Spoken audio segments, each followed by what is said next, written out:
Alhamdulillah nahmaduhu wa nasta'inuhu wa nastaghfiruhu wa natubu ilaih wa na'udzu billahi min shururi anfusina wa min sayyiati a'malina man yahdihillahu fala mudilla lahu wa man yudlil fala hadiya lahu. Ashhadu an la ilaha illallah wahdahu la syarika lah wa ashhadu anna Muhammadan abduhu wa rasuluh wa safiyyuhu wa khaliluh sallallahu alaihi wasallam wa ala alihi wa sahbihi wa man sara ala nahjihi ila yaumiddin, amma ba'd. Ma'asyarul muslimin wal muslimat jamaah salat subuh yang semoga senantiasa mendapatkan limpahan taufik, hidayah, kasih sayang, ampunan serta perlindungan dari Allah Subhanahu wa taala. 15 hari Ramadan telah berlalu. Tak terasa ternyata kita telah berada di pertengahan bulan Ramadan.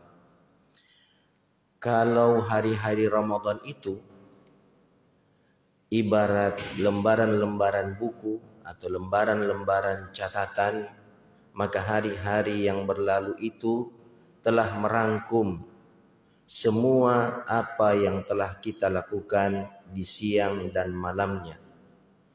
Ada catatan-catatan ibadah, ada catatan-catatan kebajikan, namun boleh jadi ada juga catatan-catatan kelengahan, ada catatan-catatan kelalaian, bahkan tidak menutup kemungkinan ada catatan-catatan dosa. Wal'iyadzubillah. Orang yang di hari-hari Ramadannya terdapat catatan-catatan pahala, maka dia akan dilipat gandakan dengan kelipatan yang sangat amat banyak. Seperti itu pula jika terdapat di dalamnya catatan-catatan dosa, maka dia juga akan dilipat gandakan. Maka celakalah orang-orang yang tidak memanfaatkan bulan Ramadan untuk menghapus catatan-catatan keburukannya, di mana dosa-dosanya bisa dilipat gandakan sepanjang hari-hari dan malam-malam Ramadan. Oleh karenanya ma'asyiral muslimin, di dalam sebuah asar dari sahabat Ubadah ibn Samit radhiyallahu taala anhu, bahwasanya dikatakan, innallaha yanzuru ila tanafusikum fihi fayubahi bikum malaikatahu fa'arallaha min anfusikum khaira fa inna syaqiyya man hurima rahmatullahi fihi.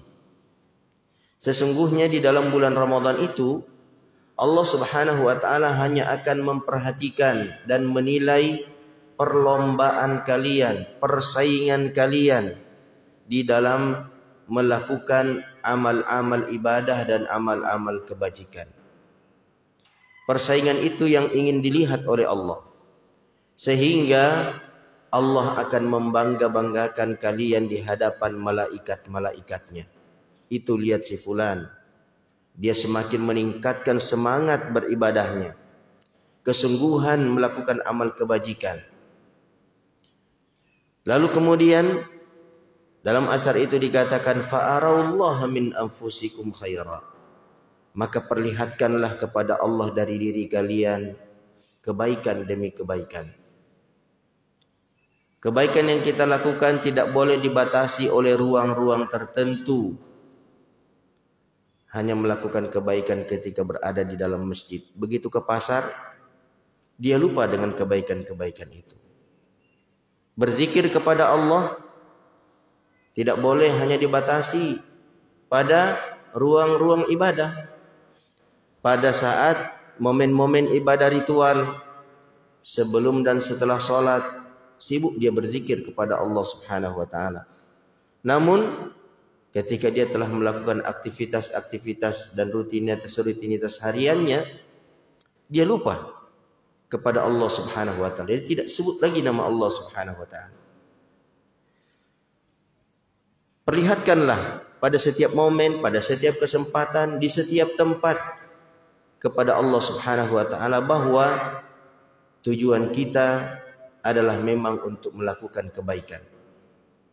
Sesungguhnya orang yang celaka itu adalah orang yang terhalang untuk mendapatkan rahmat Allah Subhanahu wa taala di dalam bulan Ramadan. Ma'asyiral muslimin yang dirahmati Allah Subhanahu wa taala, tadi imam membacakan kita di rakaat pertama dan rakaat kedua surah Thaha. Pada ayat yang ke-124 ada peringatan yang sangat amat keras dan sangat amat berbahaya, wal a'yadzu billah. Allah Subhanahu wa taala mengatakan, "Wa man a'rada 'an dzikri fa inna lahu ma'isyatan dhanqa wa nahsyuruhu yaumal qiyamati a'ma."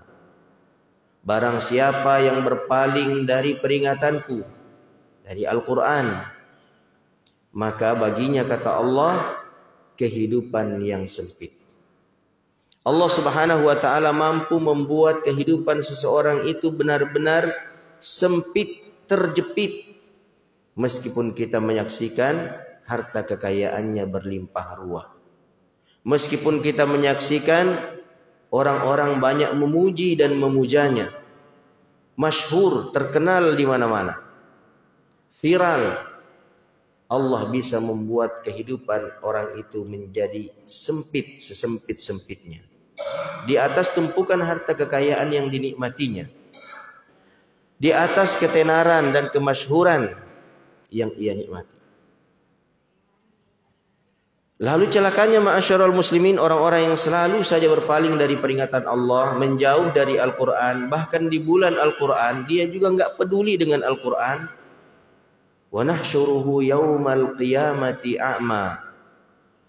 Kami akan bangkitkan nanti pada hari kiamat orang itu dalam keadaan buta. Subhanallah, hidup buta di dunia itu tidak enak ma'asyiral muslimin. Padahal ada matahari, ada cahaya, ada tongkat.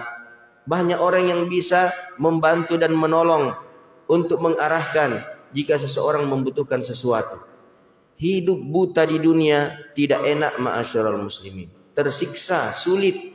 Lalu bagaimana ketika hidup buta di akhirat? Tidak ada lagi tongkat, tidak ada lagi matahari, dan nafsi-nafsi. Jangankan orang lain, keluarga dekat akan lari menjauh. Betapa sulitnya orang yang dibangkitkan dalam keadaan buta pada hari kiamat. Maka dia bertanya, "Qala lima hasyartani a'ma wa qad kuntu basira?" Ya Allah, mengapa engkau bangkitkan aku dalam keadaan buta?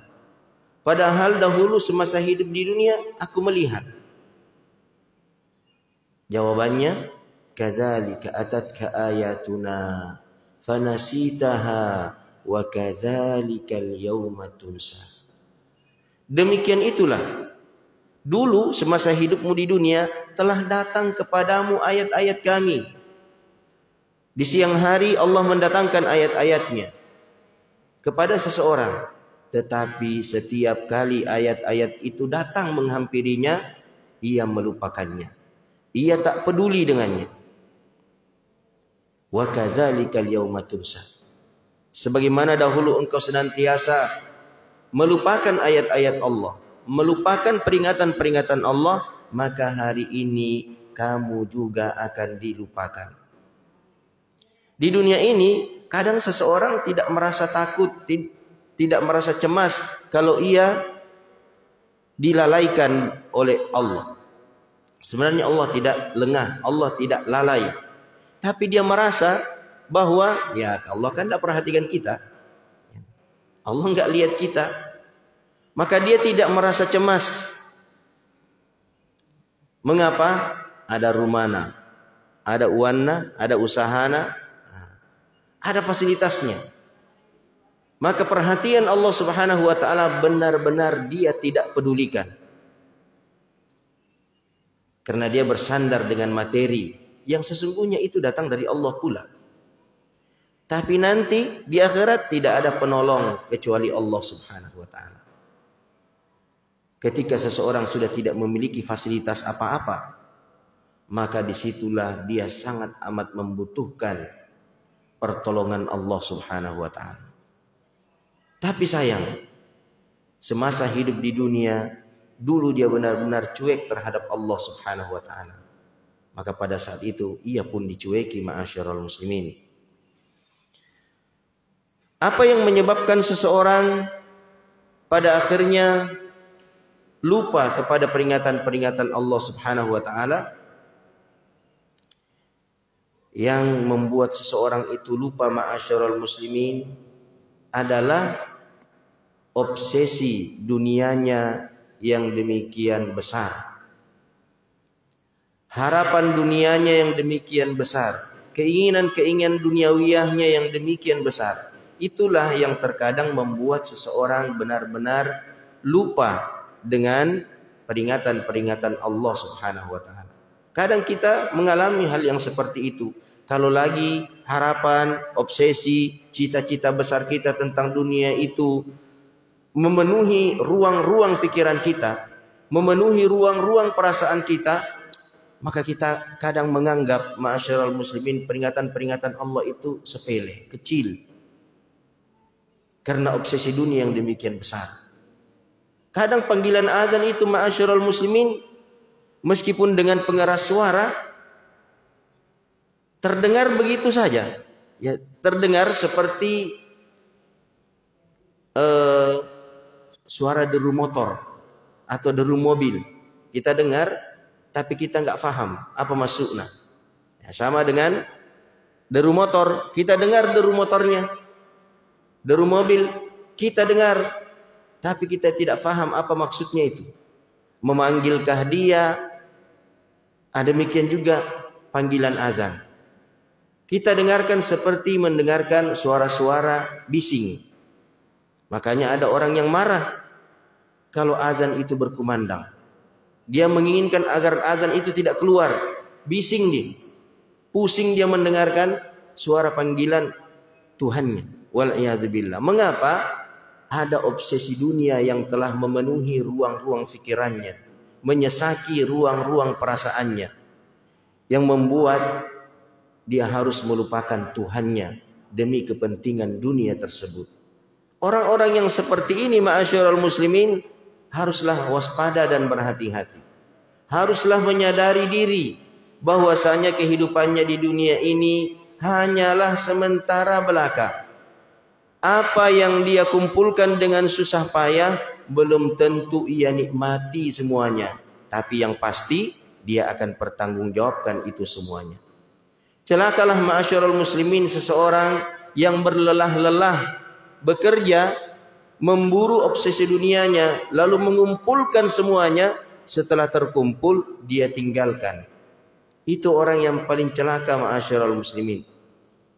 Lebih celaka lagi, apa yang sudah lelah ia kumpulkan, dia tidak nikmati, tapi dia harus pertanggungjawabkan. Ada pengalaman kami, ma'asyiral muslimin, dan kita punya pengalaman yang sama barangkali dalam hal ini, dalam kehidupan sosial kita. Kadang kita menyaksikan seseorang yang diberikan oleh Allah Subhanahu wa ta'ala harta kekayaan yang berlimpah ruah. Dia tidak puas hanya dengan memiliki satu rumah. Di kompleks yang sama, kadang dia memiliki sekian rumah. Belum puas juga dia melirik kompleks-kompleks yang lain. Di kompleks-kompleks yang lain, ma'asyiral muslimin, di satu kota, di satu kampung, dia punya rumah lagi. Belum puas lagi dia melirik di kota lain. Ada kompleks perumahan, dia miliki lagi di kota lain. Dan begitulah seterusnya, dia mengumpulkan sekian banyak rumah hunian. Padahal yang dia tempati cuma satu. Dia mati, ma'asyiral muslimin, dan dia belum menempati semua rumah-rumah yang pernah ia beli. Tapi di akhirat dia akan mempertanggungjawabkan semua rumah-rumah itu meskipun ia belum menikmatinya. Sama dengan kendaraan, ma'asyiral muslimin, tidak puas dia dengan satu kendaraan, dia melirik kendaraan yang lain. Di antara kendaraan-kendaraan itu cuma satu yang dia pakai. Yang lain hanya dikoleksi. Celakanya ma'asyiral muslimin, bukan cuma yang dia nikmati itu yang harus dipertanggungjawabkan di hadapan Allah. Dia juga harus mempertanggungjawabkan kendaraan-kendaraan yang lain meskipun ia tidak gunakan. Pertanggungjawabannya sangat amat berat ma'asyiral muslimin. Karena tentang harta dunia ini kita tidak hanya ditanya untuk apa engkau menggunakannya, tetapi kita juga akan ditanya dari mana dan bagaimana engkau memperolehnya. Ma'asyiral muslimin yang dirahmati Allah Subhanahu wa taala, oleh karena itu maka hendaklah seseorang memanage sebaik mungkin harapan dan obsesi dunianya. Jangan terlalu berlebihan memikirkan dunia. Seadanya dan secukupnya saja. Ada seorang ulama yang berusaha melakukan perbandingan antara dunia dan air. Karena Allah Subhanahu wa taala membandingkan dunia itu seperti air. Dalam surah Al-Kahfi ya. Innama masalul hayati dunya kama'in anzalnahu minas sama. Sesungguhnya perumpamaan dunia itu seperti air hujan yang diturunkan dari langit. Apa persamaannya? Sehingga Allah Subhanahu wa taala mempersamakan antara kehidupan dunia ini dengan air. Para ulama mengatakan ada berapa persamaannya. Yang pertama, siapa yang mengkonsumsi air secukupnya, maka dia sehat dan selamat.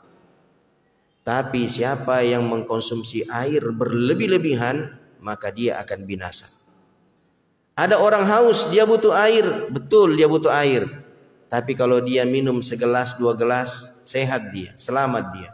Tapi kalau dia sudah minum 1-2 galon, mati dia. Begitulah ma'asyiral muslimin. Orang yang hidup di dunia ini, siapa yang mengkonsumsi dari dunia ini secukupnya, segelas 2 gelas saja, selamat dia. Tapi siapa yang sudah berlebih-lebihan dengan dunianya, maka pasti dia akan dibinasakan oleh dunia. Yang kedua persamaannya ma'asyiral muslimin, bahwa air itu tempat penyeberangan, bukan tempat tinggal. Itu hanya tempat menyeberang saja. Siapa yang berniat tinggal di atas permukaan air, maka dia akan tenggelam dan dia akan binasa. Ya, kalau kita lagi menyeberang laut ma'asyiral muslimin, adakah tiba-tiba di antara, luasnya nih, kita kapling-kapling dulu ini laut ini, kita bangun perumahan di atasnya? Itu tidak mungkin ma'asyiral muslimin. Kita mau buat perumahan di atas laut. Mengapa? Tidak aman, tidak tenang, bergelombang, bergejolak. Demikian pula ma'asyiral muslimin, orang yang berencana tinggal di dunia ini, gak aman. Ini bukan tempat enak untuk tinggal. Banyak masalah, kacau, ya kan? Bergelombang. Dan siapa yang berencana tinggal lama-lama di dunia ini, pasti dia akan binasa. Pasti dia akan sengsara. Karena pasti dia akan menua. Dan di hari tuanya dia sakit-sakitan, dia lemah. Maka ma'asyiral muslimin, jadikanlah dunia ini sebagai tempat kita menyeberang saja. Bukan sebagai tempat tinggal kita. Tinggalkan dia dan lupakan. Yang ketiga ma'asyiral muslimin, persamaan antara kehidupan dunia dan air. Air itu ma'asyiral muslimin selalu secara alamiah mengalir dari atas ke bawah. Dari tempat yang tinggi ke tempat yang rendah. Maka demikian pula kehidupan dunia. Secara alamiah dia akan selalu mengalir dari atas ke bawah. Terus merendah, merendah lalu habis. Seperti itulah kehidupan dunia. Dunia ini pada akhirnya akan habis ma'asyiral muslimin. akan menguap. Suatu hari nanti kita tidak ada lagi. Kita akan turun ke dalam tanah. Kehidupan kita ini terus semakin hari semakin turun, melemah, lalu pada akhirnya tidak ada. Yang keempat, ma'asyiral muslimin, persamaannya dengan air kehidupan dunia ini adalah bahwasanya siapa yang masuk ke dalam air pasti basah. Apapun dan siapapun yang masuk ke dalam air pasti dia basah. Demikian pula di dunia ini. Siapapun yang masuk di dunia ini maka pasti dia diuji. Basahnya air itu seperti ujiannya dunia. Jangan dikira bahwasanya orang kaya itu tidak ada ujiannya. Mereka diuji dan justru kekayaan itu sesungguhnya adalah ujian bagi mereka. Nah, ma'asyiral muslimin yang dirahmati Allah Subhanahu wa taala, agar kita selamat dalam kehidupan dunia ini, maka ambillah dari dunia ini secukupnya saja. Jangan berlebih-lebihan. Obsesi tentang dunia secukupnya saja. Jangan berlebih-lebihan. Angan-angan tentang dunia secukupnya saja. Jangan berlebih-lebihan. Dan jadikanlah dunia ini sebagai sarana kita untuk menyeberang saja. Kita mau ke akhirat, ma'asyiral muslimin. Pikirkanlah di sana lebih nyaman, lebih kekal, lebih indah, dan lebih berbahagia.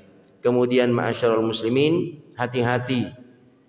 Kita ini sekarang berada di dunia, dan siap-siaplah untuk senantiasa menghadapi ujian demi ujian.